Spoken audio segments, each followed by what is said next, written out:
Assalamualaikum warahmatullahi wabarakatuh. Perkenalkan, nama saya Ridho Ramansyah, NIM 19060122. Saya kuliah di Universitas Negeri Padang, jurusan Ekonomi Pembangunan. Saya akan membacakan hasil resume saya, itu tugas sejarah ekonomi pemikiran ekonomi yang berjudul Pembaruan Terhadap Marxisme. A. Latar belakang. Karya Marx banyak dikagumi dan dibaca orang. Pada kuarter pertama abad ke-20, pemikiran Marx dan Engels dimodifikasi oleh Lenin. Marx meramal kapitalisme jatuh dan digantikan oleh sosialisme di negara kapitalis paling maju. Lenin justru berteori bahwa sosialisme muncul pertama kali di negara kapitalis paling lemah. Dengan teori tersebut, Lenin mempunyai cukup alasan untuk melakukan revolusi di Rusia, yang dikenal dengan revolusi Bolshevik tahun 1917. Sementara itu, kaum revisionis yang dipimpin oleh Bumstein dan Kautsky juga ingin melakukan perubahan-perubahan sosial. Pembaharuan tersebut terhadap pemikiran-pemikiran Marx terus dilakukan. Pada tahun 30-an, Lange dan Lenin mengembangkan teori sosialisme pasar yang didasarkan pada manajemen industri yang terrealisasi dari penggunaan penetapan harga yang ditetapkan secara trial dan error oleh suatu badan perencana. Pada tahun 50-an sampai 70-an, model sosialisme pasar, Langer dan Leibniz dikembangkan lagi menjadi sosialisme yang dikelola kaum pekerja. Model ini dikembangkan di Yugoslavia dan Hungaria pada periode 50-an hingga 70-an. Di negara-negara sosialis Eropa berkembang sebuah aliran sosialis yang dikenal dengan aliran kiri baru. Catatan sejarah menunjukkan bahwa dari aliran kiri baru inilah berkembang komunisme Eropa yang lebih keras dari sosialisme Eropa selama ini. Kemudian tahun 90-an datanglah masa kehancuran bagi negara-negara sosialis atau komunisme. Pada masa itu, Soviet di bawah Mikhail Gorbachev meluncurkan Glasnost dan Perestroika yang secara langsung maupun tidak langsung berarti ditinggalkannya pemikiran-pemikiran Marx dan Engels serta Lenin. Walaupun sudah banyak mengalami perubahan dan perbaikan, sosialisme atau komunisme tidak pernah mencapai kejayaannya, sebagaimana diramalkan Marx pada dahulu. B. Leninisme. Vladimir Ilyich Lenin adalah bapak revolusi Rusia. The Development of Capitalism in Russia dan Imperialism. The Heygestate of Capitalism. Maksud ini mencapai revolusi Bolshevik 1917. Yang pertama adalah kapitalisme, monopoli, dan imperialisme. Yang diminatinya adalah tentang tahapan berakhirnya kapitalisme yang disebutnya sebagai kapitalisme monopoli atau monopoli kapitalis, dan tentang imperialisme, bangkitnya monopoli sebagai organisasi-organisasi ekonomi dominan merupakan pertanda bagi tahap akhir kapitalisme. Lenin menguraikan beberapa karakteristik kapitalisme monopoli sebagai berikut. Pertama adalah konsentrasi produksi di tangan industri yang semakin sedikit jumlahnya. Kedua, merger atau penggabungan finansial dan kapasitas industri. Ketiga adalah bangkitnya ekspor kapital dan bukannya komoditas sebagai bentuk utama pertukaran internasional. Yang keempat, pembagian dunia sebagai lingkung ekonomi dipengaruhi dan dikontrol oleh kapitalis monopoli. Yang terakhir, pembagian lebih lanjut sub atau divisi dunia ke dalam lingkungan politik. Yang kedua, teori pembangunan yang tak imbang.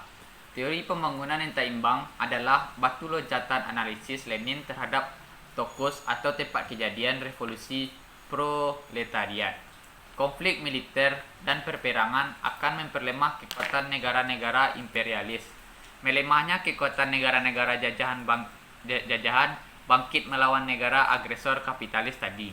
Dengan demikian, revolusi proletariat pertama menurut Lenin bukan terjadi di Amerika Serikat, Jerman atau Inggris sebagaimana diramalkan Marx, melainkan di Rusia, negara terlemah di antara rantaian negara kapitalis yang ada. Kaum proletariat Rusia dieksploitasi dari dua arah, yaitu oleh perusahaan-perusahaan monopoli dan negara. Berdasarkan argumentasi di atas, Lenin kemudian melancarkan revolusi Bolshevik tahun 1917 di Rusia dan berhasil mendirikan negara sosialis atau komunis pertama di dunia, yaitu Partai Bolshevik atau Partai Komunis Rusia. Yang C adalah Revisione. Pemikiran-pemikiran sosialis sesudah Marx dan Engels berfokus pada dua tema, yaitu tema pertama tentang kemungkinan alokasi sumber daya yang efisien dalam suatu perekonomian sosialis pasar. Tema kedua adalah kemungkinan perubahan kapitalisme menjadi sosialisme tanpa melalui kekerasan, karena pemikiran Marx berbeda dan ada dekasinya dengan Marxisme. Mereka kadang-kadang disebut juga Deviations. Gerakan revisioner sebetulnya sudah dimulai di Jerman sesudah meninggalnya Friedrich Engels tahun 1895. Tujuan gerakan revisionis adalah untuk merevisi pemikiran-pemikiran Marx dan Engels yang meramal bahwa kapitalisme akan dijatuhkan melalui suatu revolusi yang dilancarkan kaum proletar. Tokoh-tokoh yang tergolong kaum revisionis cukup banyak, diantaranya ialah Bernstein, Tugan Bronowski, Kautsky, dan Luxemburg. Edward Bernstein, seorang sejarah gerakan sosial demokratik Jerman, adalah kawan dekat Engels. Tokoh revisionis lainnya adalah Mikhail Tugan-Bronowski. Ia menyatakan bahwa teori Marx tentang krisis dan kejatuhan kapitalisme keliru. Menurut Tugan-Bronowski, teori Marx tentang kecenderungan penurunan tingkat laba tidak kuat. Kelebihan produksi dan kekurangan konsumsi tidak akan menjadi masalah serius di negara kapitalis maju. Menurut Tugan, suatu kelompok masyarakat tidak akan pernah mendapatkan sosialisme sebagai hadiah buta dari kekuatan-kekuatan elementer ekonomi begitu saja. D. Aliran keliru kiri baru atau disebut The Neo Left. Gerakan kiri baru dipengaruhi oleh berbagai aliran sosialis yang sangat berbeda-beda, mulai dari pendiri Marxisme ortodoks hingga kaum radikal yang sering melakukan kritik terhadap kapitalisme dan bahkan juga penulis non-Marxis lainnya. Demikian pemikiran dari aliran kiri baru yang sering mendapat sorotan adalah dari kelompok radikal yang sering melakukan serangan terbuka terhadap kapitalisme di Amerika Serikat tahun 70-an. Jika diperhatikan lebih dalam, analisis ekonomi Baran dan Swayze di atas paralel dengan tulisan-tulisan pakar non-Marxis J.K. Galbraith yang juga sering mengicam kebobrokan perusahaan-perusahaan konglomerat di Amerika.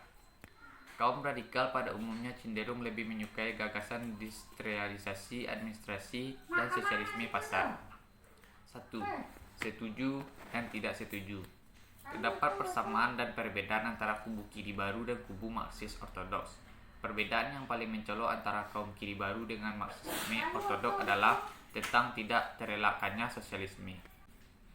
Yang kedua adalah kecaman terhadap kapitalisme kontemporer. Para kapitalis monopolis, perusahaan-perusahaan multinasional, semuanya menikmati kekuatan ekonomi dan politik. Walaupun aparat pemerintah ditentukan oleh mayoritas, tetapi demokrasi tidak beroperasi atas hukum one man atau one vote. Yang ketiga, alienasi dan kualitas hidup. Sumber utama alienasi ini adalah karena para buruh dipisahkan dari kontrol atas pekerjaan mereka. Kontrol tersebut dipegang oleh mereka yang mengontrol kapital dan teknologi. Kepencongan seperti ini mempunyai kecenderungan untuk berlangsung dari generasi ke generasi. Yang terakhir adalah E, diskusi. Dalam pelaksanaan banyak mengalami perubahan dan modifikasi. Ramalan Marx bahwa negara sosialis pertama akan timbul di negara kapitalis paling maju, misalnya Inggris dan Jerman. Pengikut-pengikut Marxis ortodoks merebut kekuasaan politik di Rusia yang semi-feodal, suatu negara yang jauh sekali dari bayangan Marx. Kaum Marxis ortodoks tersebut telah melangkah satu tahap dalam revolusi industri. Dengan demikian, kalau menurut Marx, ekonomi menentukan superstruktur, di mana politik merebut kekuasaanlah yang menentukan ekonomi. Teori perjuangan kelas Marx dinilai kurang solid. Dari berbagai aliran sosialisme, banyak pemikiran-pemikiran kaum reformis yang lebih mendekati track yang benar dan betul. Sekian dari hasil resume saya. Jika ada salah janggal, mohon dimaafkan. Assalamualaikum warahmatullahi wabarakatuh.